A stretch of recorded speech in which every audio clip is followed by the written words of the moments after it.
देखिए CPP number 31 score काफी कम रहा था इस पेपर में। ये 60 नंबर का था और नेगेटिव मार्किंग भी नहीं थी, फिर भी शायद 40 तक भी कोई बच्चा नहीं पहुंच पाया था, इस तरह का था।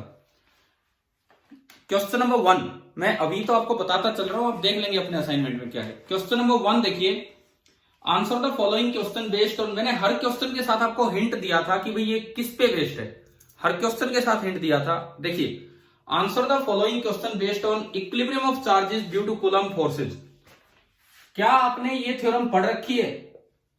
बताओ, क्या आपने क्लास में थ्योरम ली है, अर्नशो थ्योरम? जवाब दीजिए, क्या ये थ्योरम नाम सुना है इसका, अर्नशो थ्योरम? हाँ जी बताइए, पता है कि नहीं पता ये थ्योरम क्या थी?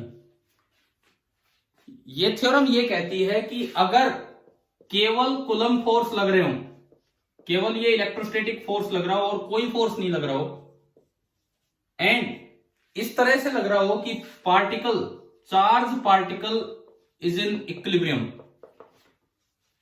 केवल कूलम्ब फोर्स लग रहा हो और charge particle is in equilibrium, then that equilibrium is necessarily unstable. वो अनस्टेबल ही होगा। लीकिंग आउट डायरेक्शन में मैंने निकालनी सिखाई थी उस समय, वो इक्विलिब्रियम जो है वो अनस्टेबल ही होगा, वो स्टेबल नहीं हो सकता है। ये जो थ्योरम है आपकी एनसीईआरटी टेक्स्ट बुक में थ्योरम का नाम नहीं दिया, थ्योरम की स्टेटमेंट दी है और उन्होंने प्रूफ मांगा है। हमने आपको आपके क्लास नोट्स में होगा, हमने करवा रखा है काम आपको। एनसीईआरटी पेज नंबर 50 पे एक्सरसाइज का क्वेश्चन नंबर 32 है 1.32, उसका ये पार्ट यही थ्योरम है जिसमें इसका प्रूफ मांगा है। ये हमने आपको करवाया था गोस्लो वाले पार्ट में, परंतु इस थ्योरम का इस टेस्ट में कई जगह यूज करवाया गया है। तो देखिए पहला सवाल, अच्छा ये भी आप जानते हैं कि अगर यहां कोई चार्ज क्यों रखा है और यहां कोई चार्ज क्यों रखा है, this is a system of two charges, तो मैं तीसरा चार्ज कहां रखूं कि वो रेस्ट पे आए? अगर दोनों लाइक हैं तो बीच में, दोनों लाइक हैं तो बीच में, और दोनों इक्वल हैं तो बिल्कुल बीच में, नहीं तो छोटे की तरफ होता। आप यहां कुछ भी रख दीजिए, उस पे नेट फोर्स जीरो होगा। परंतु क्या रखें कि साइड वालों पे भी नेट फोर्स जीरो हो, ये हमने कर रखे हैं क्लास में, तो यहां रखना होता है साइड वाले का 1/4। याद है ना, इस तरह के रिजल्ट तो याद करने होंगे हमें, ठीक है। अब ये सुनो, पहला सवाल क्या कहता है, देखिए क्वेश्चन नंबर 1। ऐसा थोड़ी है कि आज के टेस्ट में फर्स्ट पार्ट पे क्वेश्चन नहीं आएंगे, इन पे भी क्वेश्चन आने, कि अब तक कोई क्वेश्चन रिपीट कर दिया जाए थोड़ा सा चेंज करके, तो अच्छे तरीके से आप इन चीजों को देखते चले। क्वेश्चन नंबर 1 देखें, ये कहता है कि एक 4q चार्ज यहां रखा है और एक 4q चार्ज यहां रखा है। तो आप इस जानकारी को देख के बताओ, पहली बात, इस सिस्टम का न्यूट्रल पॉइंट कहां है? इस सिस्टम का न्यूट्रल पॉइंट कहां है? सेंटर पे, बिल्कुल सेंटर पे। और वहां क्या रखेगी, साइड वालों पे भी नेट फोर्स जीरो हो जाए। इसका 1/4 करके नेगेटिव कर दो तो -2। अगर ये सिस्टम लेंगे तो तीनों के तीनों चार्ज इक्विलिब्रियम में हो जाएंगे। अब देखते हैं, बात आगे बढ़ाते हैं। Considering that they are free to move along x axis, कि भाई एक्स एक्सिस के लॉन्ग चलने के लिए फ्री है अगर कोई चलना चाहे। क्या अभी तीनों पे नेट फोर्स जीरो है इस सिस्टम में? बिल्कुल है, इसका मतलब ये तीनों इक्विलिब्रियम में। तो पहली स्टेटमेंट कहती है all the charges are in stable equilibrium. अगर पहली स्टेटमेंट ये होती all the charges are in equilibrium तो सही होता। अगर फर्स्ट स्टेटमेंट ये होती कि all the charges are in equilibrium तो ये सही होता, परंतु यहां लिखा है all the charges are in stable equilibrium, ये गलत है। क्योंकि अर्नशो थ्योरम कहती है कि अगर केवल कूलम्ब फोर्स लग रहे हैं जैसा कि यहां हो रहा है, तो कोई भी पार्टिकल कैसे इक्विलिब्रियम में होगा? अनस्टेबल में। वो स्टेबल में हो ही नहीं सकता। क्लियर? ये हमने प्रूफ करवा रखा है ना, आपकी कॉपी में होगा, गॉस थ्योरम के बाद इसको प्रूफ किया था इस क्वेश्चन को।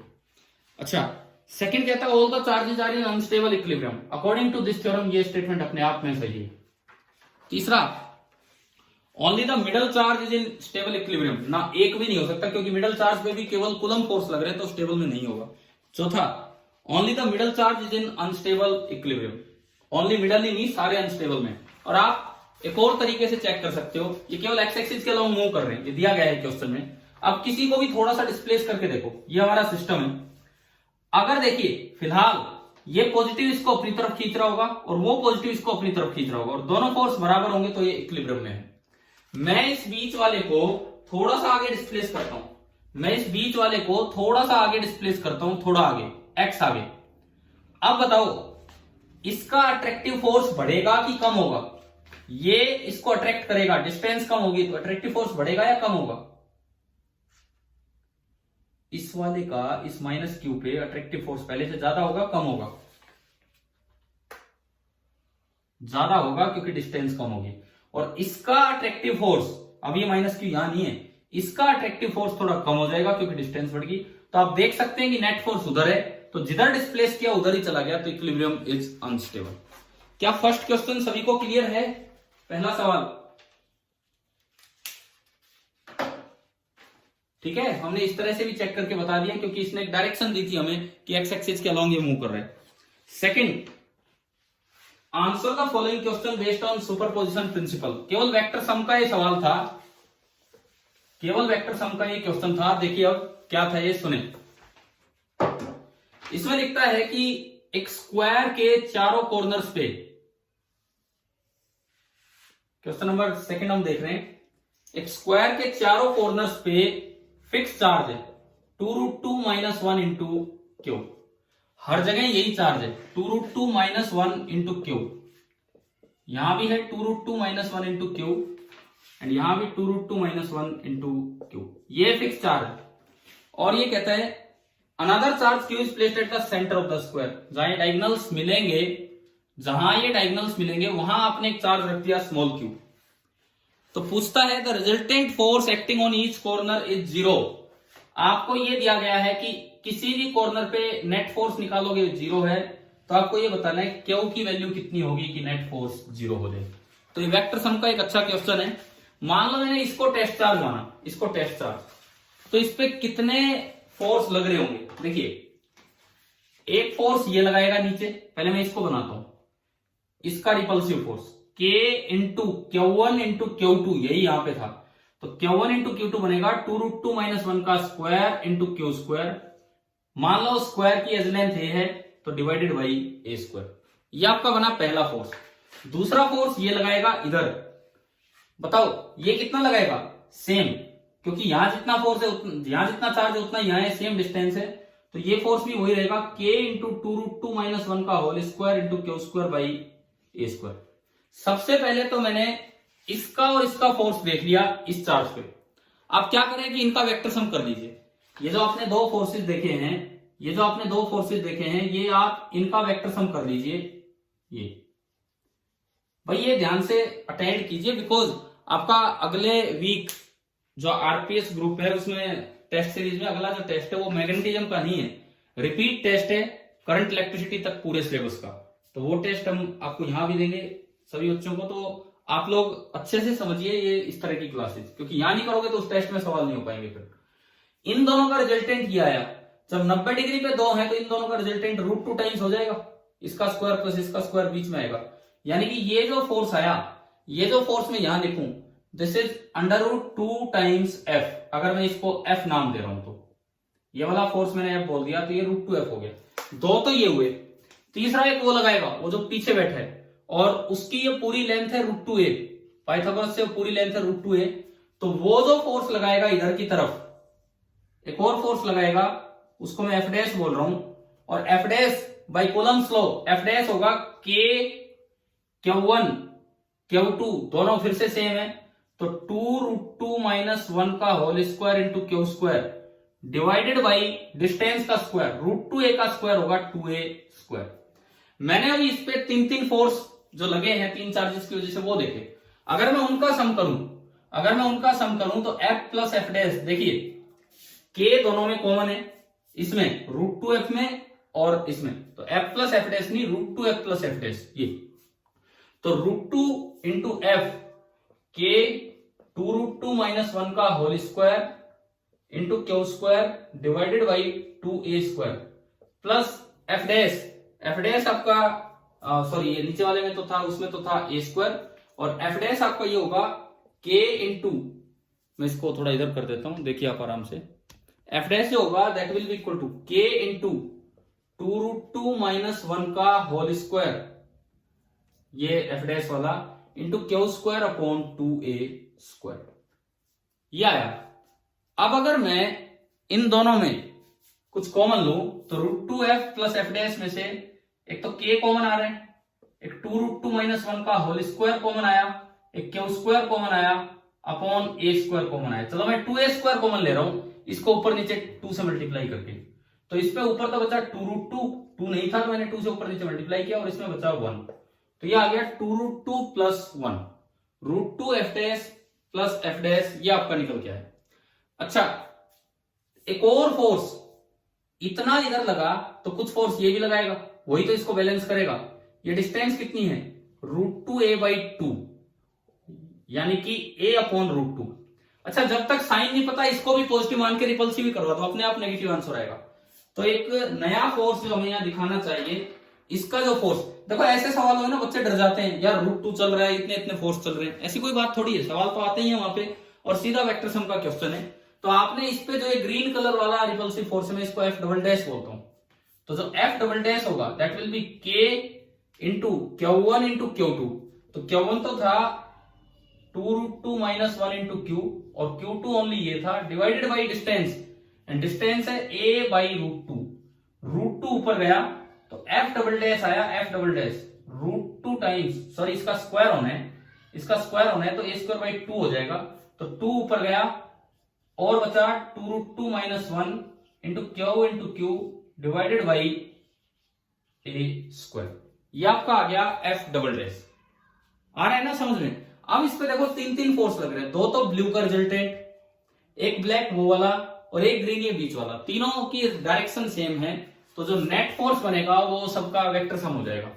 अब अगर मैं इस पे नेट फोर्स लिखूं, तो √2f प्लस एफ डैश, देखो एफ नेट किसी भी एक चार्ज पे आया, √2f plus F dash plus F double dash, ये आया।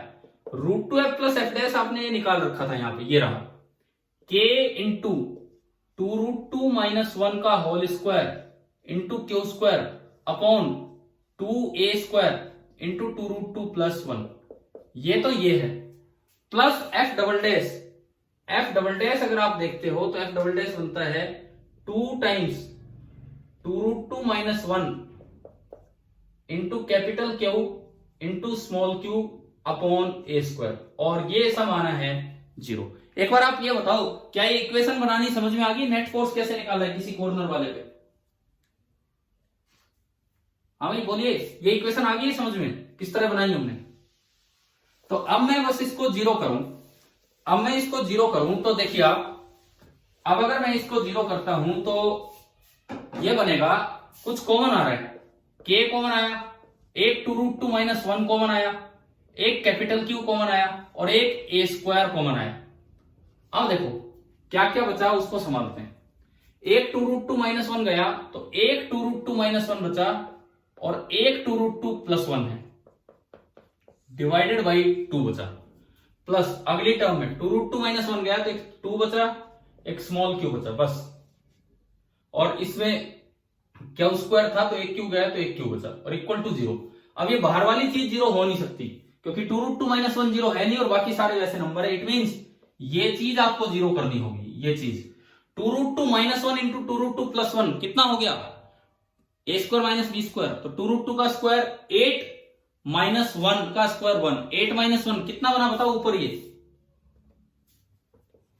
7 by 2 into Q plus 2Q is equal to 0, यहां से 2Q आ गया माइनस 7 बाई 2Q एंड यहां से स्मॉल q आ गया माइनस 7 बाई 4 कैपिटल Q। क्या किसी बच्चे से टेस्ट में हुआ था कि ये क्वेश्चन ये नहीं हो पाया था? किसी भी स्टूडेंट ने कर दिया था ये? ठीक है चलो, तो ये आपका हो गया। क्वेश्चन नंबर 3 पे चलते हैं। थर्ड भी आपको इक्विलिब्रियम की बेसिक जानकारी दे रहा है और आर्मशो थ्योरम यूज करना सिखा रहे हैं। क्वेश्चन नंबर 3 क्या कहता है, थर्ड में मैक्स द कॉलम टाइप के क्वेश्चन है। आपको 4 इधर लिखे हैं, 4 उधर लिखे हैं, उधर वाले छोड़ो इधर पे आते हैं। पहला, 3 charges are kept along a straight line, 3 charge एक स्ट्रेट लाइन पे रखें। पहली बात, उस साइड की चीजें पढ़ता हूं। द सिस्टम में B in equilibrium with proper value of charges. भाई बिल्कुल हमने पढ़ा, अगर यहां क्यों रखते हैं, यहां क्यों रखते हैं और यहां माइनस Q/4 रखते हैं तो ये पूरा सिस्टम किस में आ जाएगा, इक्विलिब्रियम में। परंतु ऐसा नहीं कुछ भी रख दो, ऐसा नहीं कि कुछ भी रख दो, प्रॉपर वैल्यू ऑफ चार्जेस के साथ ये इक्विलिब्रियम में आएगा। तो पहला ए के साथ मैच हो रहा है, जो सामने पी लिखा था वो।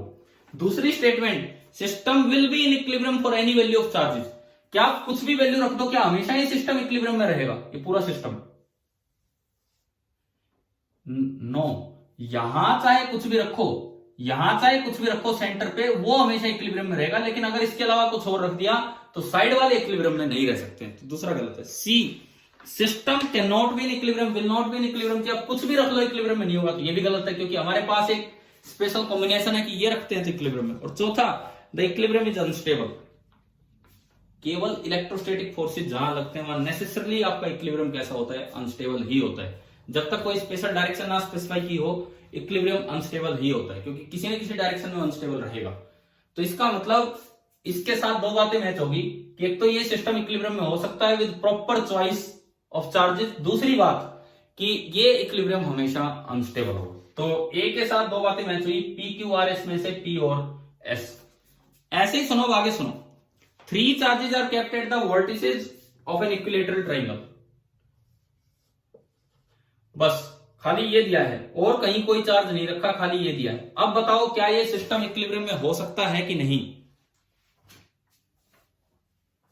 अब किसी भी एक को देखो, किसी भी एक को देखो, सेंट्रोइड का कुछ नहीं रखा, खाली ये दिया है। इस पे दो फोर्स लग रहे होंगे, एक ये लगाएगा इधर और एक ये लगाएगा इधर। दो फोर्सेस का सम 0 तभी हो सकता है जब दोनों की डायरेक्शन अपोजिट हो। चाहे ये अट्रैक्टिव लगा ले चाहे रिपल्सिव लगा ले, क्या इससे अपोजिट डायरेक्शन बन सकती है दूसरे फोर्स की? क्या एक फोर्स से अपोजिट डायरेक्शन बन सकती है दूसरे फोर्स की? कोई चांस ही नहीं है। इसका मतलब अगर केवल ऐसा सिस्टम दे दिया कि एक इक्विलेटरल ट्राइंगल या किसी भी ट्राइंगल पे कॉर्नर पे 3 चार्ज बैठे हैं, तो ऐसा पॉसिबल ही नहीं है कि कोई भी चार्ज इक्विलिब्रियम में हो। क्योंकि ऐसा तब पॉसिबल था जब आप सेंट्रोइड पे एक और रख देते, किन्हीं भी दो का जो रिजल्टेंट आएगा तीसरा अपनी तरफ खींच लेता। तो अभी इसमें आएगा the system will not be in equilibrium, यानी कि तीसरा ऑप्शन। तो जो बी के साथ मैच हुआ वो आर हुआ। ऐसे अगला देखो, 3 charges are kept at the vertices of a square. 3 charge हैं, 4 नहीं दिए इन्होंने। एक स्क्वायर है, एक स्क्वायर बॉक्स है और उसके वर्टिसेस पे 3 चार्ज रखे हुए हैं। एक स्क्वायर बॉक्स है, उसके वर्टिसेस पे 3 चार्ज रखे हैं और चौथा चार्ज रखा है इंटरसेक्शन ऑफ डायगोनल्स पे। यहां आपने रख दिया चौथा चार्ज। अब बताना है, पहली बात तो ये चेक करो क्या ये इक्विलिब्रियम में हो सकता है। आप किसी भी एक को चेक कर लो, किसी भी एक को, उससे पता लग जाएगा। मान लो मैंने इसको उठाया, भाई इसका फोर्स इसी लाइन के अलोंग होगा, चाहे अट्रैक्टिव हो या रिपल्सिव हो। इसका फोर्स इसी लाइन के अलोंग होगा, चाहे अट्रैक्टिव या रिपल्सिव हो। तो इन दोनों का नेट फोर्स तो फिक्स हो गया कि इसी लाइन के अलोंग होना है। बीच वाले पे इन दोनों का नेट फोर्स तो फिक्स हो गया, इसी लाइन के अलोंग होना है। क्या इसी लाइन के अलोंग उसका फोर्स आ सकता है उसको कैंसिल करने के लिए? This is a central force. भाई इन दोनों का जो रिजल्टेंट आएगा वो तो इसी लाइन के अलोंग होगा, परंतु इसका रिजल्टेंट तो इस लाइन के अलोंग होगा। तो इस लाइन वाला फोर्स और इस लाइन वाला फोर्स एक दूसरे को कैंसिल नहीं कर सकते हैं, इसलिए पॉसिबल ही नहीं है कि इस पे नेट फोर्स 0 हो। तो the system can not be in equilibrium, तो इसमें भी आर आ गया।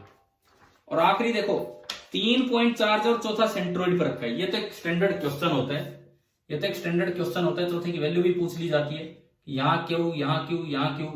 तो चौथे की एक प्रॉपर वैल्यू लेके आप ये बता सकते हो कि चारों इक्विलिब्रियम में हो सकते हैं। क्योंकि किसी भी एक पे देखोगे, देखो ये वाला इस पे इधर फोर्स लगाएगा, ये वाला इधर फोर्स लगाएगा, तो जो रिजल्टेंट आएगा ऊपर आएगा। तो हो सकता है सेंट्रोइड पे एक नेगेटिव चार्ज रख दे और वो इसको खींच ले अपनी तरफ। इक्विलिब्रियम तो हो सकता है, परंतु कूलम्ब फोर्सेज से सभी का हर डायरेक्शन में इक्विलिब्रियम स्टेबल नहीं हो सकता है। इसका मतलब ये इक्विलिब्रियम इज अनस्टेबल। तो फिर से इसमें दो बातें आ गई, पी और आखिरी एस। तो इस तरह से आपको छांटना था। ये नीचे मैंने ऑप्शंस बना के दिए थे। अगला सवाल आसान है, शायद मैं डिस्कस ना करूं तो काम चल जाएगा। क्वेश्चन नंबर 4 मैं बस वैसे बता देता हूं क्या है, आप सभी से हो जाना चाहिए था, फिर हम आगे बढ़ते हैं। देखिए क्वेश्चन नंबर 4 केवल ये है कि एक लाइन पे एक साइड +q रखा है और एक साइड 4q रखा है। पहली बात बताओ, तीसरा चार्ज रखना है कि ये पूरा सिस्टम इक्विलिब्रियम? तीसरा चार्ज बीच में रखना होगा कि बाहर रखना होगा? बीच में रखना होगा कि बाहर रखना होगा? बोलो, लाइक है दोनों। बोलो भाई, जवाब दो यार फटाफट। बीच में छोटे की तरफ या बड़े की तरफ, किस साइड? छोटे की तरफ। ये x है तो यहां कहीं रखना होगा, वो मैंने क्यों मान लिया? मान लो ये मैंने रखा y डिस्टेंस दूर, तो ये डिस्टेंस बच गई x माइनस वाई। तो पहले y निकालना है तो इस पे नेट फोर्स 0 कर दो, इस पे नेट फोर्स 0 करोगे तो y आ जाएगा x/3। और फिर क्यू की वैल्यू निकालनी है तो साइड वाले पे नेट फोर्स 0 कर दो, और उससे क्यू आ जाएगा, कैपिटल क्यू आ जाएगा -4q/9। क्या पेपर में हो गया था ये सवाल? इस तरह के तो करने आते हैं आपको, और नहीं हुआ है तो मैंने बताया उस तरीके से अब कर लेना। चलिए आगे बढ़ते हैं। Question number 5। देखो, मैं कुछ नए कॉन्सेप्ट आपको देना चाह रहा था इस पेपर के थ्रू, तो वो अब सीखना स्टार्ट करते हैं।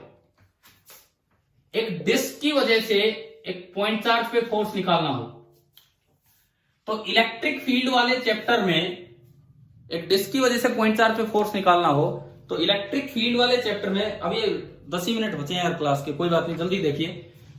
एक डिस्क की वजह से पॉइंट चार्ज पे फोर्स निकालना हो, तो इलेक्ट्रिक फील्ड वाले चैप्टर में मैंने आपको फील्ड के फॉर्मूले पढ़ा रखे हैं, σ/2ε0, √ वाला r² + r², इस तरह के बड़े बड़े फॉर्मूले पढ़ रखे हैं कि नहीं? लेकिन यहां डिस्क का फॉर्मूला नहीं लगाना था। मैंने ऊपर हिंट दिया था, answer the following question about behaviour of A charge when viewed from a far point. एक डिस्क को जब आप बहुत दूर से देखेंगे, देखो डिस्क का जो रेडियस दिया है दैट इज 3.95 सेंटीमीटर। डिस्क का जो रेडियस दिया है दैट इज 3.95 सेंटीमीटर, लेकिन ये जो डिस्टेंस है 1 मीटर यानी कि 100 सेंटीमीटर, और यहां रखा है एक चार्ज 1/3 माइक्रोकूलम, और डिस्क पे चार्ज है 2/3 माइक्रोकूलम। अब इतनी दूर से अगर ये उसको देखेगा, ये 100 सेंटीमीटर दूर से 3 सेंटीमीटर 4 सेंटीमीटर की डिस्क देख रहा है, तो इसको वो कैसी नजर आएगी? मतलब दूर वाले पॉइंट्स के लिए चाहे डिस्क हो, चाहे स्फीयर हो, चाहे रिंग हो, वो किस तरह बिहेव करने लग जाती हैं एज ए पॉइंट चार्ज। ये बताने के लिए क्वेश्चन दिया, नहीं तो ये बहुत बड़ा सवाल हो जाएगा आपके लिए कैलकुलेशन वाइज। आप सिग्मा निकालोगे, फिर वो सिग्मा वाले फॉर्मूले लगाओगे, फिर कैलकुलेट ही नहीं कर पाओगे, इतना बड़ा काम है।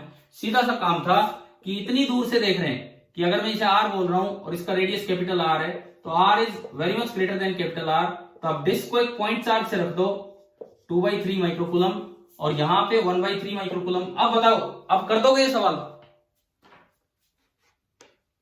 ठीक है, तो ये बात आप याद रखना, डिस्क नाम आ जाए, रिंग नाम आ जाए, स्फीयर नाम आ जाए, कुछ आ जाए, अगर बहुत दूर से देख रहे हो, टेस्ट चार्ज बहुत दूर है, तो आप फोर्स निकालने के लिए इसे रिप्लेस कर दिया करो अपने पॉइंट चार्ज से। इस क्वेश्चन को जिसमें कुछ थोड़ा सा नया दिखे ना, उसको कुछ स्टार मार्क कर लिया करो कि भाई ये याद रह जाए ये बात, नहीं तो बड़ा हो जाता और पेपर में सोल्व नहीं कर पाते।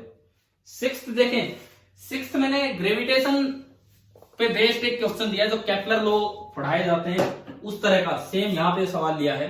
6th देखिए आप क्या है, एक पॉइंट चार्ज +q फिक्स है और -q घूम रहा है इलिप्टिकल ऑर्बिट में, -q मास m वो घूम रहा है इलिप्टिकल ऑर्बिट में, और +q एक फोकस पे फिक्स है। तो ये तो वही हो गया जैसे कि ये तो सन है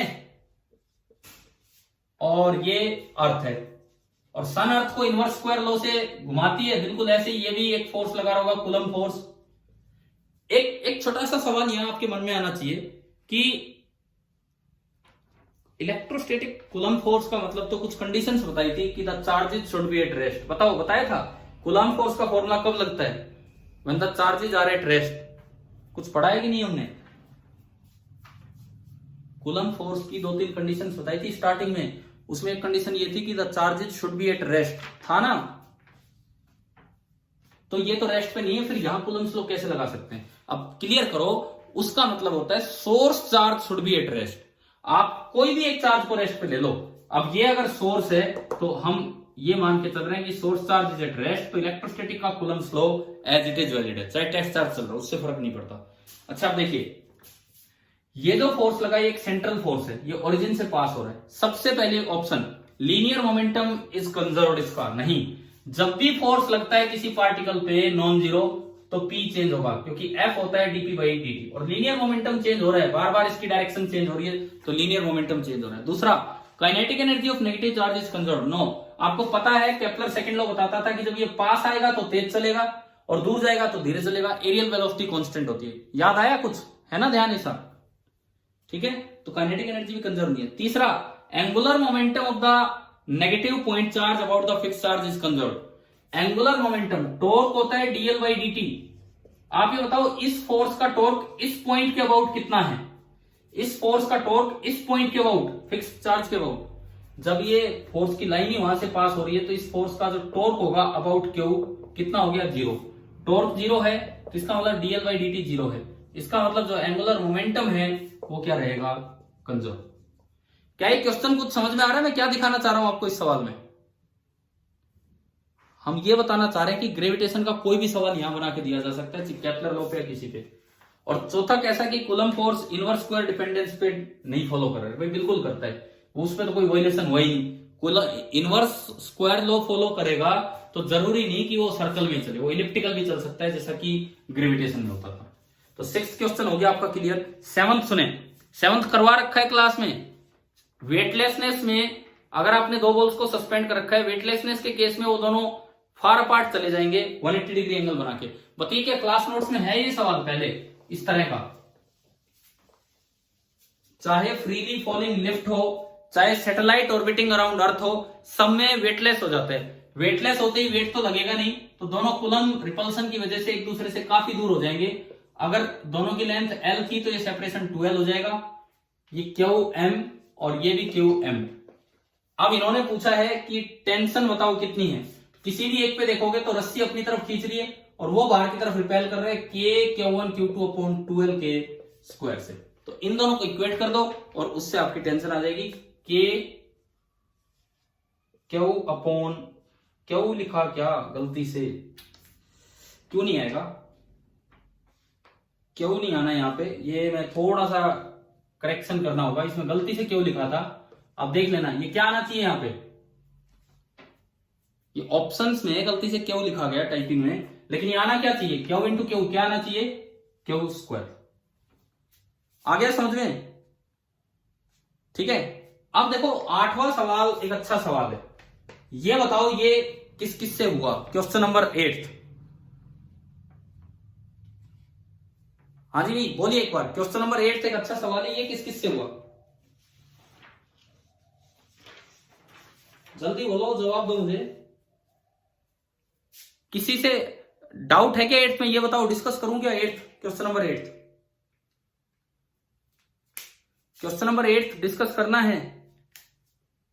कौन सा था बता देता हूं आपको, नहीं ध्यान है तो ये अलग अलग मास हैं, अलग अलग एंगल हैं, वो कंपैरिजन के 4 केस बना रखे हैं, वो वाला सवाल है। अलग अलग मास है, अलग अलग एंगल है, कंपैरिजन के 4 केस डिस्कस करना है क्या ये सवाल? इसमें ये किया गर्वित आप ही बताओ, एक सेकंड। ये जो 8वां सवाल है, मैं एक बार डायग्राम बनाता हूं बोर्ड पे।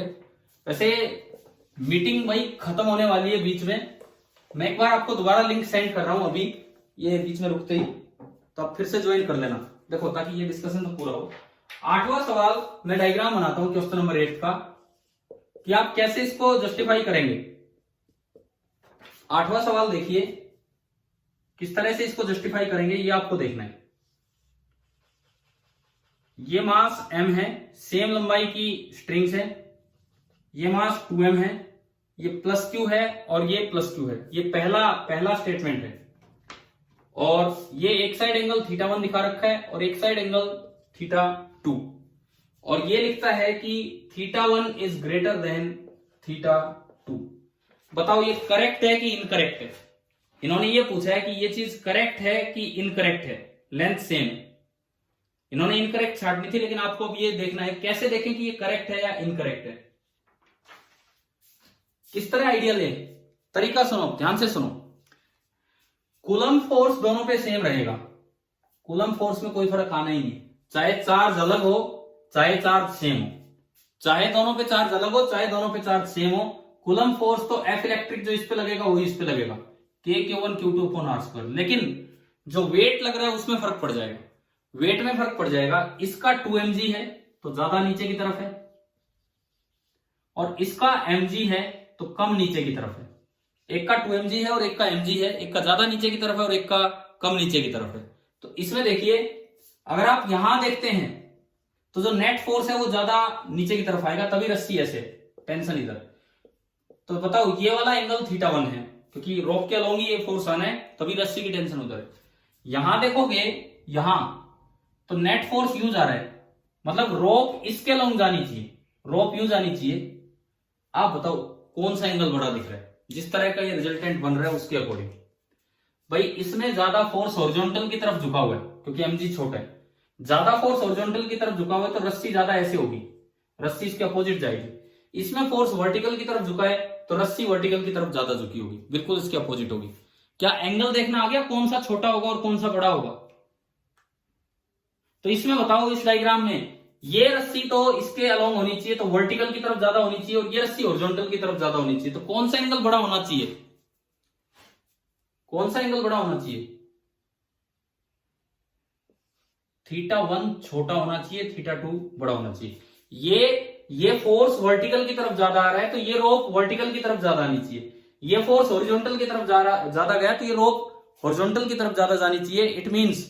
इट मींस ये जो θ1 है ये छोटा होना चाहिए, θ2 बड़ा होना चाहिए, तो ये गलत है। पहला तो हमने ये देखा इसमें।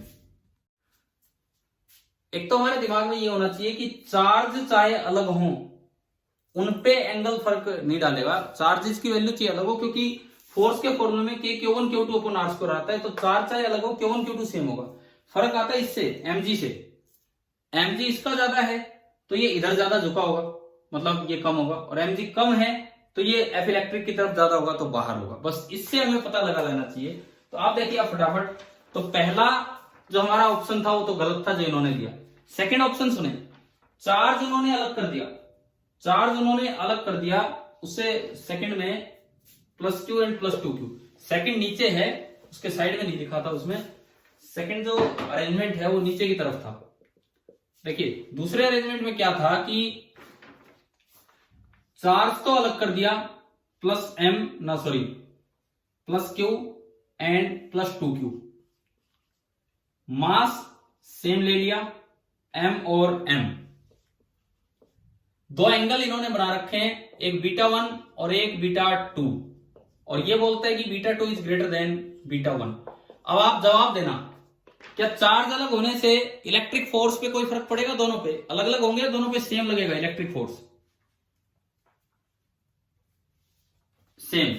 मास सेम होने से ग्रेविटेशनल फोर्स भी सेम, तो दोनों पे फोर्स डिस्ट्रीब्यूशन सेम है। इट मींस दोनों पे जो रिजल्टेंट आएगा वो सेम एंगल पे आएगा, तो रस्सी को उसी एंगल पे होना पड़ेगा। तो यहां पे बताओ β1 और β2 में क्या रिलेशन होगा? इस केस में β2 शुड बी इक्वल टू β1, जबकि इन्होंने दिया है β2 इज ग्रेटर देन β1। अब बताइए क्या ऐसे सवालों में आपको एंगल देखना आ गया कि नहीं, सेम होगा या डिफरेंट होगा? हाँ जी, क्लियर हुआ? अब ये मैं अब फाइनली पूछता हूं, क्या चार्ज की वैल्यू पे एंगल डिपेंड करेगा, सेम या डिफरेंट? चार्ज की वैल्यूज पे नहीं। किस पे डिपेंड करेगा? केवल मास की वैल्यूज पे। मास जिसका ज्यादा होगा, mg उसका ज्यादा होगा, वो ज्यादा वर्टिकल की तरफ झुका होगा, उसका एंगल कम होगा। तो अब आप 3 और 4 खुद कर लेंगे। अब मुझे बताओ, मैं बोर्ड पे नहीं बना रहा। तीसरे में चार्ज तो +q और +3q है, लेकिन मास दोनों का सेम है, m। मास सेम है तो बताओ क्या एंगल सेम होगा कि अलग होगा? तीसरे डायग्राम में चार्ज तो दोनों पे डिफरेंट है, लेकिन मास दोनों बॉल्स का m है, तो बताओ एंगल ऊपर सेम होगा कि डिफरेंट होगा? सेम होगा, और सेम ही इन्होंने दिखाया है, तो ये सही है। चौथे डायग्राम में चार्ज अलग अलग है, इधर q है, इधर 2q है। अब मास इधर दिया है 2m और इधर दिया है m, तो बताओ एंगल सेम होगा कि डिफरेंट होगा? पहली बात ये, इसका और इसका सेम होगा कि डिफरेंट होगा? डिफरेंट। कौन ज्यादा वर्टिकल की तरफ झुकी होगी स्ट्रिंग, 2m वाली या m वाली? 2m वाली। यही तो ऊपर सिखाया था भाई, ये फोर्स ज्यादा होगा तो इसका रिजल्टेंट ज्यादा इधर आएगा, इसमें ये फोर्स कम होगा तो रिजल्टेंट हॉरिजॉन्टल की तरफ ज्यादा जाएगा। यानी कि 2m वाली स्ट्रिंग का एंगल कम मिलेगा और m वाली स्ट्रिंग का एंगल ज्यादा मिलेगा, और यही इसमें दिया गया था। तो क्या इस क्वेश्चन को करने से आप ये एंगल कम ज्यादा देखना सीख गए हो या नहीं? कैसे देखना होता केवल मास से? क्लियर हुआ सभी को? क्या दोबारा बताऊं, क्या बोलो? कोई कुछ बोल रहा है तो बोलिए, क्या पूछना चाह रहे हो?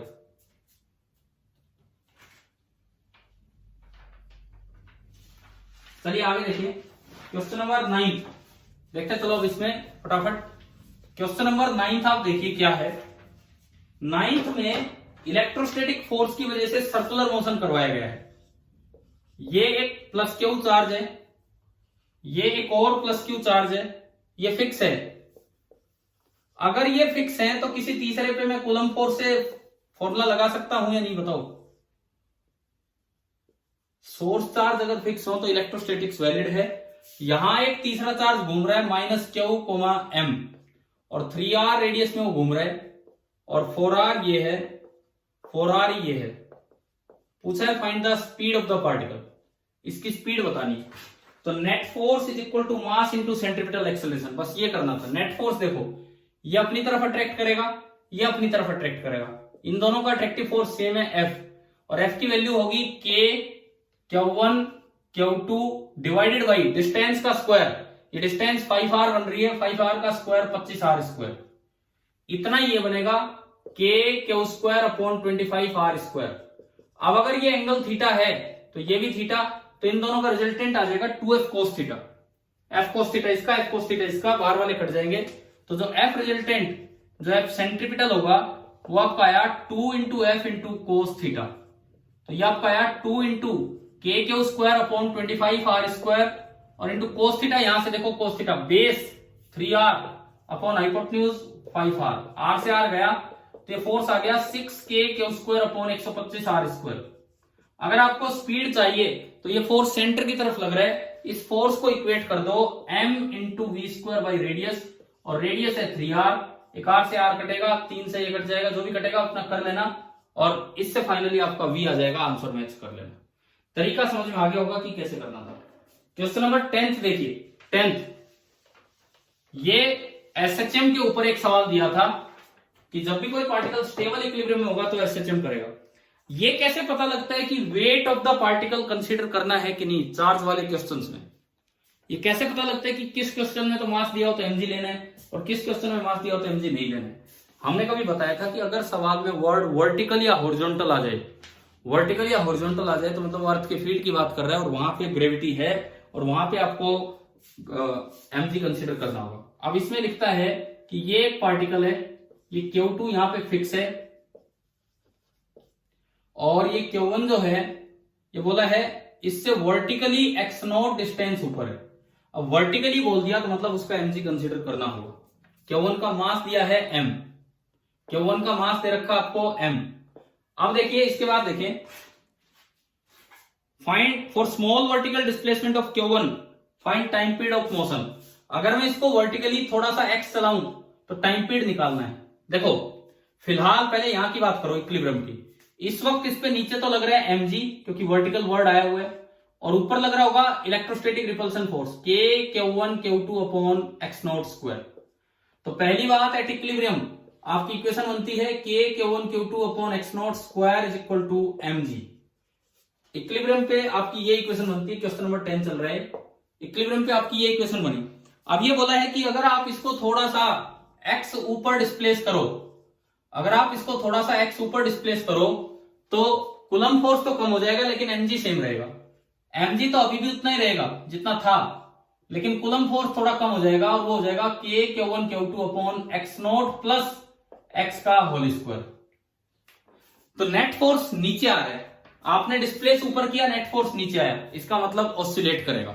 जो नेट फोर्स है अपोजिट टू x आ रहा है, मतलब वो ऑसिलेट करेगा। अब बात आती है कि एसएचएम करेगा या नहीं, तो उसके लिए नेट फोर्स निकाल लो, एफ नेट।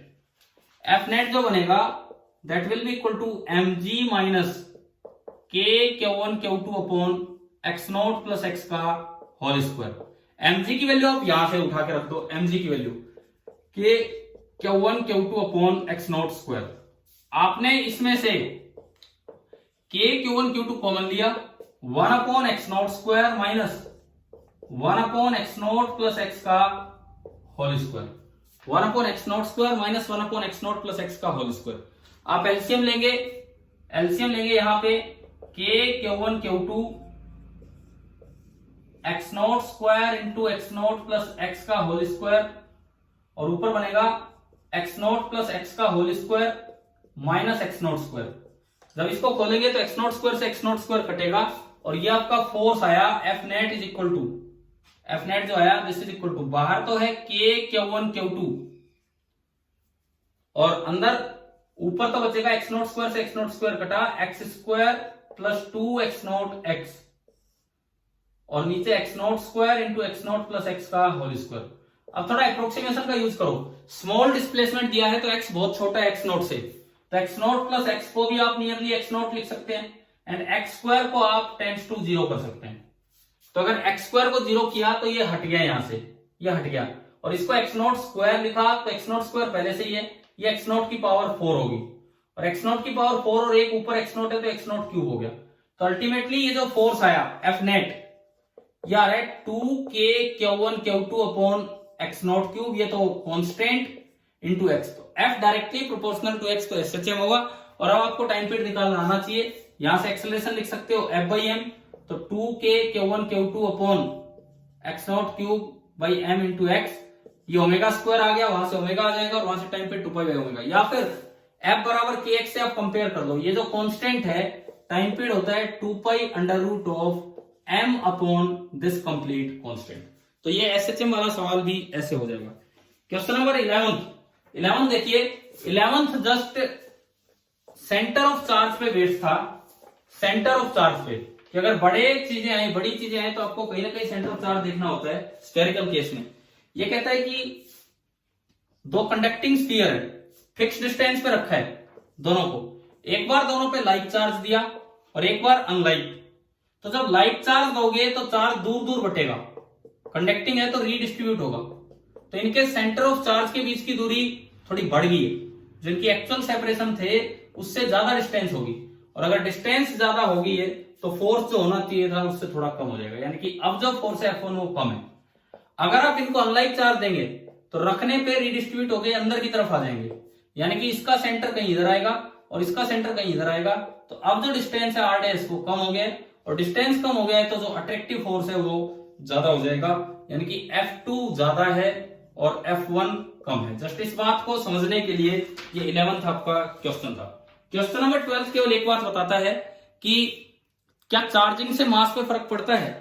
क्वेश्चन नंबर 12 में केवल एक बात थी कि क्या चार्जिंग से मास पे फर्क पड़ता है, तो भाई बिल्कुल पड़ता है चार्जिंग से मास पे फर्क।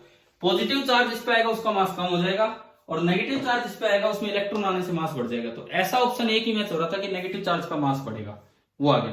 क्वेश्चन नंबर 13 एक अच्छे तरीके से एनसीईआरटी का एक क्वेश्चन है जो यहाँ पे बना के दिया गया है डायग्राम के साथ। ये एनसीईआरटी बुक में आपके इस तरह का क्वेश्चन दिया गया है एक्सरसाइजेज में कि एक बार उससे टच किया, एक बार उससे टच किया और फिर बताओ क्या होगा। क्वेश्चन नंबर 13 ये बुक में पेज नंबर 47 पे एक्सरसाइज का क्वेश्चन नंबर 13 है, सेम यहां डायग्राम के साथ दिया गया है।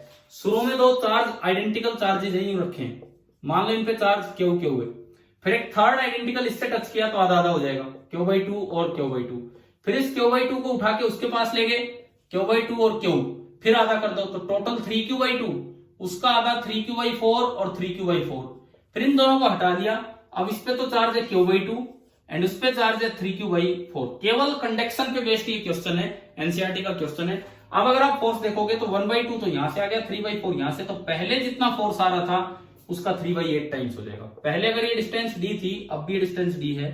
इनिशियली दोनों पे Q चार्ज था तो F इनिशियल होगा K Q1 Q2 upon d square, और यहां अगर आप देखते हो तो F फाइनल जब इनका प्रोडक्ट करोगे तो 3/8 times K square upon d square होगा, यानी कि जो फोर्स है वो 3/8 टाइम्स चेंज हो गया।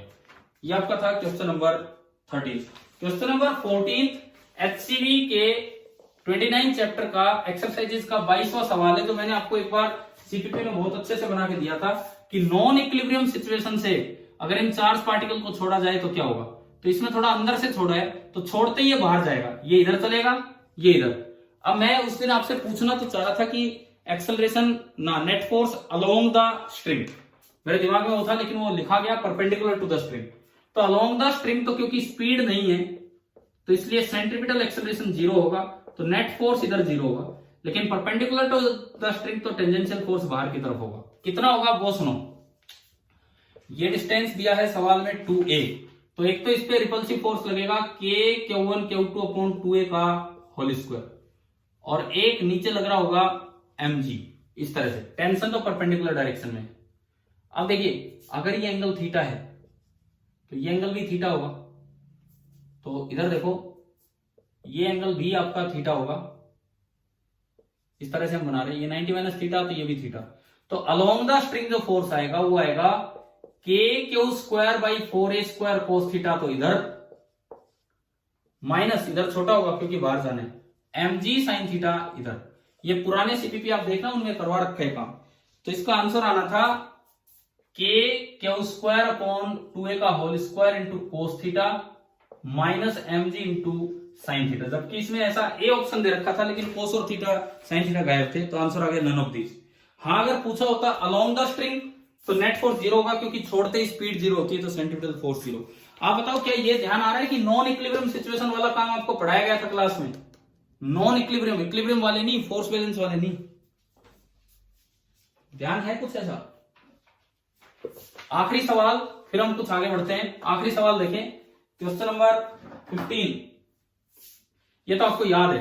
क्या इस सिस्टम के लिए कोई इक्विलिब्रियम पोजीशन एग्जिस्ट करती है? बताओ, Q और माइनस Q के लिए क्या इस सिस्टम के लिए कोई इक्विलिब्रियम पोजीशन कहीं भी एग्जिस्ट करेगी? देखिए अनलाइक चार्ज है तो बाहर होनी चाहिए, अनलाइक चार्ज है तो बाहर होनी चाहिए, लेकिन क्योंकि कोई भी छोटा नहीं है तो कहीं एग्जिस्ट नहीं करेगी, तो आंसर आ गया नन ऑफ दिस। तो 15 का आंसर नन ऑफ दिस। तो भाई ये तो हमारा ये पूरा पेपर डिस्कशन होता है। इसमें 2-3 जो नई बातें आपने सीखी हैं, नई का मतलब जो आप क्वेश्चन में आगे याद रखें। पहली बात, कोई डिस्क आ जाए, रिंग आ जाए, कुछ आ जाए, अगर बहुत दूर से देख रहे हो और फोर्स निकालना हो तो उसको किससे रिप्लेस कर लेना है? बताओ, कुछ भी आ जाए, बहुत दूर से देख रहे हो तो किससे रिप्लेस कर लेना है? बोलो। पॉइंट चार्ज से, ठीक है। उसके फील्ड के फॉर्मूले लगाने की जरूरत नहीं है।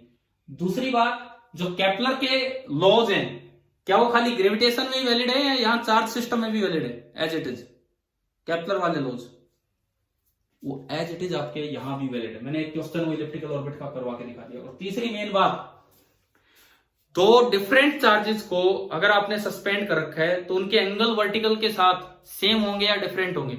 ये वैल्यू चार्ज पे डिपेंड करेगी कि मास पे डिपेंड करेगी? मास पे।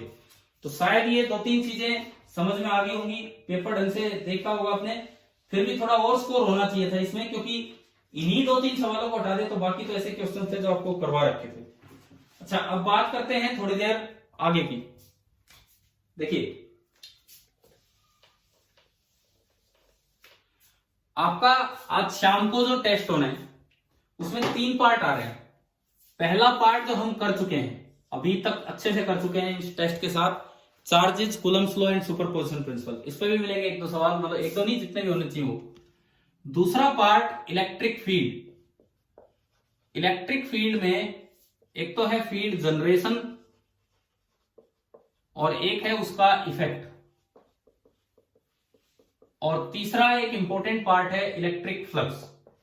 क्योंकि आपका अगले मंडे को रिपीट टेस्ट है, ये सारी चीजें आ रही है, तो थोड़े एक वीक मैग्नेटिज्म पे कम ध्यान देके इस पे ज्यादा ध्यान दो, ताकि अगला टेस्ट हमारा अच्छा हो पाए और तब तक जो छोटे टेस्ट हो वो भी अच्छे हों।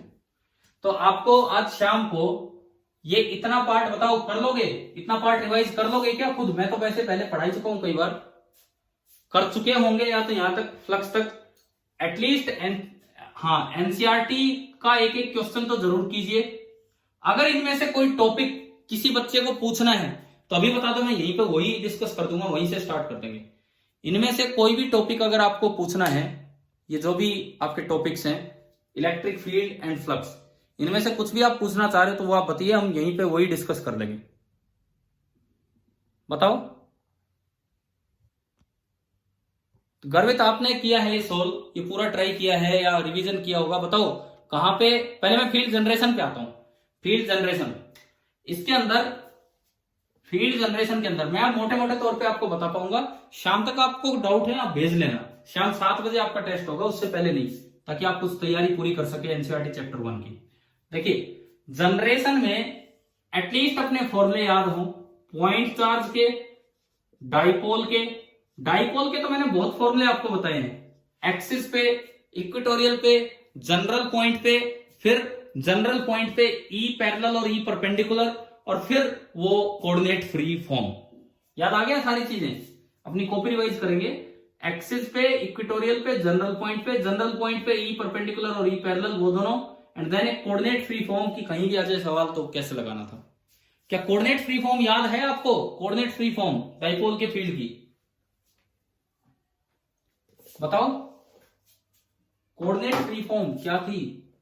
अगर ये कोई डाइपोल है जिसका डाइपोल मोमेंट है P कहीं भी, और ये स्पेस में कोई पॉइंट है जिसका पोजीशन वेक्टर है R, तो यहां किसी भी डायरेक्शन में फील्ड हो सकता है, किसी भी डायरेक्शन में फील्ड हो सकता है। उस E का क्या फॉर्मूला था बताइए, कोई भी बच्चा किसी को भी याद हो तो? K/R³ into 3 times P vector dot R cap. याद है कि नहीं है बताओ एक मिनट। ये चीज, ये एक नंबर होता था into R cap minus complete vector P। अपनी नोट्स कॉपी जरूर अच्छे तरीके से रिवाइज करें, और ये फॉर्मूला कहीं भी अप्लाई हो सकता है किसी भी क्वेश्चन में, उस वहां से देखें। ये आपका है डाइपोल का फील्ड। पहला हमने लिया पॉइंट चार्ज का फील्ड KQ/R², देन डाइपोल का फील्ड, देन उसमें कंटिन्यूअस चार्जेस के फील्ड आते हैं, कंटिन्यूअस चार्जेस के फील्ड, जिसमें एक रिंग का फॉर्मूला याद रखना है, डिस्क का फॉर्मूला याद रखना है, स्ट्रेट वायर का फॉर्मूला याद रखना है। स्ट्रेट वायर में एक बार फाइनाइट वायर का भी बताया होगा और फिर वेरी लॉन्ग वायर का भी बताया होगा। ये कुछ चीजें हैं। अच्छा, उसके बाद सेल का याद रखना है, एंड देन सॉलिड स्फीयर का याद रखना है। सेल का याद रखना है, देन आपको सॉलिड स्फीयर का याद रखना है। इस तरह के सारे फॉर्मूले एक बार अपने इकट्ठे कर लेना, सारे फॉर्मूले अपने रिवाइज कर लेना कि भाई क्या है क्या नहीं है। फील्ड जनरेशन के बाद जो अगला पार्ट है फील्ड इफेक्ट, मैं अभी एक एक डिटेल में रिवाइज नहीं करवा पाऊंगा, इतना ही टाइम है इस क्लास में, दूसरी बार क्लास लगाई, लेकिन बस आपको एक आइडिया दे रहा हूं कि शाम को क्या रिवीजन करके रखना। जनरेशन ऑफ इलेक्ट्रिक फील्ड में सबसे पहली चीज तो ये वाले क्वेश्चन अपने रिवाइज करना कि दो शीट्स हैं, उनके बीच में एक यूनिफॉर्म फील्ड होता है। अगर मैं किसी चीज को यहां से छोड़ दूं, अगर मैं किसी चीज को यहां से छोड़ दूं तब तो उसका पाथ स्ट्रेट लाइन होगा और वो सीधा जाके नीचे टकरा जाएगा, और उसमें सारी वो इक्वेशंस कांस्टेंट एक्सेलरेशन की वैलिड होंगी, s = ut + ½ at², ये वाली। अगर मैं उसको सीधा प्रोजेक्ट करूं तो पैराबोला की तरह जाएगा, और जो ट्रांसवर्स डिफ्लेक्शन होगा किसमें ज्यादा होगा? वो जो ट्रांसवर्स डिफ्लेक्शन होगा वो डायरेक्टली प्रोपोर्शनल होगा specific charge of the particle के। एक तो ये टाइप वाले क्वेश्चन है जो आपको ध्यान रखने हैं। दूसरा, डाइपोल इन एक्सटर्नल फील्ड एक बड़ा इंपॉर्टेंट टॉपिक है इस चैप्टर में। पोटेंशियल एनर्जी अगले चैप्टर में, वो यहां नहीं। इस चैप्टर में 2-3 बातें कि अगर यूनिफॉर्म फील्ड में रखा है तो नेट फोर्स 0, नेट टॉर्क होगा P×E। इससे इक्विलिब्रियम की पोजीशंस बनती हैं, कहीं तो बनेगा स्टेबल इक्विलिब्रियम जब P और E सेम डायरेक्शन में है, कहीं बनेगा अनस्टेबल इक्विलिब्रियम जब P और E अपोजिट डायरेक्शन में। एक स्टेबल इक्विलिब्रियम सेम डायरेक्शन में और एक अनस्टेबल इक्विलिब्रियम अपोजिट डायरेक्शन में। इन पे भी क्वेश्चंस पूछे जा सकते हैं कुछ ना कुछ, आप देखना किस तरीके से। अच्छा, नॉन यूनिफॉर्म फील्ड में अगर डाइपोल है, नॉन यूनिफॉर्म फील्ड में अगर डाइपोल है तो ऐसे में क्या करना होता है आपको कि अगर ऐसा फील्ड है जिसका मैग्नीट्यूड चेंज हो रहा है लेकिन डायरेक्शन सेम है, तो ऐसे फील्ड में फोर्स ऑन द डाइपोल का एक शॉर्ट फॉर्मूला बताया था, P × mod of d/dr। और इसको यूज करने के लिए एनसीईआरटी का एक्सरसाइजेस का क्वेश्चन नंबर 27 है, पेज नंबर 49 पे क्वेश्चन नंबर 27 है, जो आप बहुत अच्छे से यहां पे यूज कर सकते हो। देखो, मैं आपके एक टेस्ट कंप्लीट इलेक्ट्रोस्टैटिक्स का ले चुका 25 सवालों का, एक बार वो रिवाइज करना, क्या पता कोई उसी टाइप का सवाल दोबारा आ जाए। और एक टेस्ट जो आज डिस्कस किया 15 सवालों का, 25 और 15 एटलीस्ट ये 40 क्वेश्चन तो ये अपना रिवीजन करके रखें, प्लस एनसीईआरटी या एचसीवी से जितना आप कर पाए, एटलीस्ट खाली ऑब्जेक्टिव कर दें एचसीवी से, अगर ज्यादा नहीं करते हैं तो ये। तीसरी बात, फ्लक्स। फ्लक्स में 2-3 तरह की चीजें चलेंगी। पहले गॉस थ्योरम नहीं आएगी, पहले आएगा कि डेफिनेशन से फ्लक्स कैसे कैलकुलेट करते हैं। तो उसमें फ्लक्स का फॉर्मूला है surface integral of E dot ds, surface integral of E। अब इसमें ना आपको ध्यान देना, मैंने आपको 2 चीजें सिखाई थी। एक, पहले मैं एक आसान बात बताऊं कि अगर सरफेस 2 डायमेंशनल हो और फील्ड यूनिफॉर्म, सरफेस 2 डायमेंशनल और फील्ड में कोई स्पेशल वेरिएशन ना हो, जगह के साथ फील्ड चेंज ना हो, तो फ्लक्स का फॉर्मूला होता था एक डायरेक्ट फॉर्मूला, डायरेक्ट क्वेश्चन क्या था, E डॉट S। अगर सरफेस 2 डायमेंशनल है और फील्ड कांस्टेंट है तो फ्लक्स का फॉर्मूला था ई डॉट एस।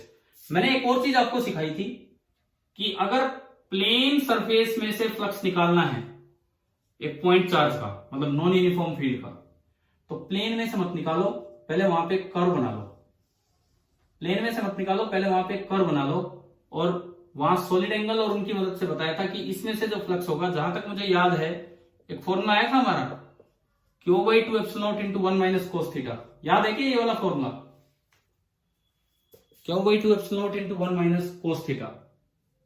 ये जरूर रिवाइज करना भी अपनी कॉपी में, कैसे सॉलिड एंगल वाला ये वाला हमने फॉर्मूला निकाला था, या ये फॉर्मूला क्या है। इस तरह का क्वेश्चन भी आपको करवाया हुआ है सीपीपी में कि एक सिलेंडर है, उसके अंदर कहीं चार्ज रखा था, एक साइड 53 डिग्री एंगल, एक साइड 37 डिग्री एंगल। ये वाला क्वेश्चन अपना रिपीट कर लेना कि कैसे इन प्लेन सरफेसेस में से फ्लक्स निकाला गया था, जरूर देखना ये, ठीक है। दूसरी बात, अगर यूनिफॉर्म फील्ड हो और कर्व्ड सरफेस हो तो उसका प्लेन में से निकाल लिया करो। एक कर्व्ड सरफेस है, जैसे कोन वाला क्वेश्चन करवाया था, कोन कर्व्ड सरफेस है इसकी, और यूनिफॉर्म फील्ड आ रहा है, और केवल इस आउटर सरफेस में से फ्लक्स पूछ लिया, इसमें से। तो इसमें से पूछा है तो आप बीच में एक प्लेन सरफेस बना दो, जो लाइन प्लेन में से जा रही है वही कर्व में से जा रही है, और यूनिफॉर्म फील्ड का प्लेन में फ्लक्स निकालना आसान है। मैं जस्ट आपको याद दिला रहा हूं कि आपकी कॉपी में ये सारे काम है। क्वेश्चंस कोशिश करेंगे कुछ थोड़े बहुत नए टाइप के भी आ जाए, प्लस जो पहले दिए हैं उस टाइप के भी रेट, ताकि आपका पेपर ठीक ठाक हो सके। अच्छे तरीके से पेपर देने की कोशिश करना। अच्छा, फ्लक्स में इसके बाद है गॉस लॉ। आखिरी चीज जो फ्लक्स वाले पार्ट की है, दैट इज गॉस लॉ। क्या गॉस लॉ ओपन सरफेस पे लग सकता है? बताओ कि गॉस लॉ ओपन सरफेस पे लग सकता है? नहीं, लेकिन फिर भी ओपन सरफेस पे लगाते हैं। कब? जैसे एनसीईआरटी में क्वेश्चन था कि एक क्यूब है ना, एक स्क्वायर सरफेस है, और इससे a/2 हाइट पे अगर ये इसकी एज लेंथ है, क्यू चार्ज रखा है, एनसीईआरटी का क्वेश्चन है, तो पूछा है कि भाई बताओ इसमें से फ्लक्स कितना होगा। है तो ये ओपन, परंतु पहले ऐसी दीवारें लगा के इसको क्लोज कर दो। किया था ना ये वाला सवाल, सिमेट्री से इसको क्लोज किया, टोटल 6 फेसेज हो गए, और ये बिल्कुल बीच में। गॉस लॉ से पूरे में से Q/ε 6 में बराबर बटेगा, क्योंकि बीच में है, तो हर एक में Q/6ε। तो किसी भी एक में से अगर पूछा होगा तो वो आपका आ जाएगा Q/6ε। ऐसे इस तरह के क्वेश्चन भी कर लेना। अच्छा, ये बताओ, एक सवाल मैं आपसे पूछता हूं, थोड़ा सा सिमेट्री का यूज, थोड़ा सा उससे अलग। एक हेमिस्फीयर है, ओपन हेमिस्फीयर, एक ओपन हेमिस्फीयर है, और एक पॉइंट चार्ज उसके सेंटर ऑफ कर्वेचर से थोड़ा सा ऊपर रखा है, बस थोड़ा सा ऊपर। तो इस ओपन हेमिस्फीयर में से फ्लक्स पूछा है। पहला ऑप्शन इक्वल टू Q/2ε, दूसरा option slightly greater than Q/2ε, and तीसरा option slightly less than Q/2ε। बताएं, आप बताओ, मैंने थोड़ा सा ऊपर कर दिया इसको, तो क्या आंसर बनेगा?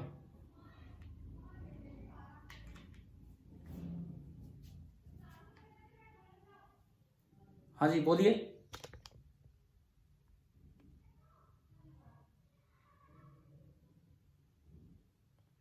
क्या आंसर बनेगा बताओ। पहली बात, कितने बच्चों को लग रहा है कि ये आंसर आएगा Q/2ε? कितने बच्चों को लग रहा है कि ये आंसर आएगा?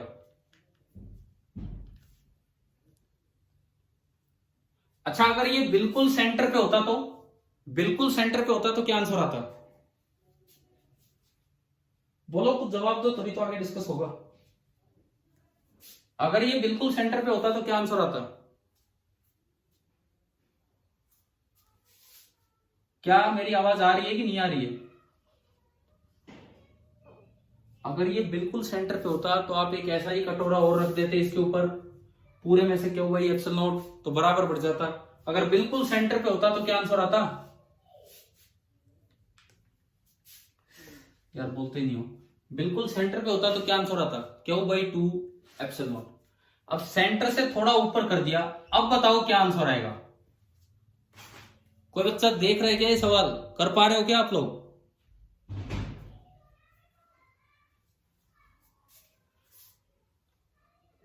देखिए, देखिए क्या होगा, सुनो, अगर ये बिल्कुल सेंटर पे होता तो आंसर होता Q/2ε0। अगर सेंटर से थोड़ा ऊपर है तो यू लाइन, इससे नीचे वाली लाइन ये निकल गई, नीचे वाली लाइन ये निकल गई इसमें से, परंतु एक दो लाइन ऐसी रहेगी जो इसको क्रॉस करके नहीं जा रही, नीचे मुड़ी और क्रॉस नहीं करके गई। अगर ये सेंटर पे होता तो वो लाइनें भी क्रॉस करके गई होती। अभी थोड़ा ऊपर करने से ये वाली लाइनें मिस हो गई, ये इसको क्रॉस करके नहीं जा रही। तो बताओ फ्लक्स थोड़ा कम हो गया ऊपर करने से हेमिस्फीयर में से, या थोड़ा ज्यादा हो गया, बताइए। कोई तो जवाब दो, अभी कोई बोल ही नहीं रहा है कोई बच्चा।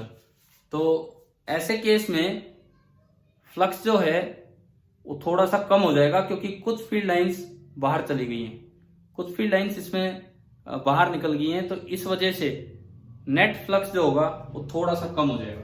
और अगर इसी सवाल में इसको थोड़ा नीचे रखा होता, थोड़ा सा अंदर कर दिया होता, तो वो तो सारी लाइनें होती, कुछ बाहर वाली लाइनें भी क्रॉस करके जाएंगी, तो नेट फ्लक्स थोड़ा ज्यादा हो जाता।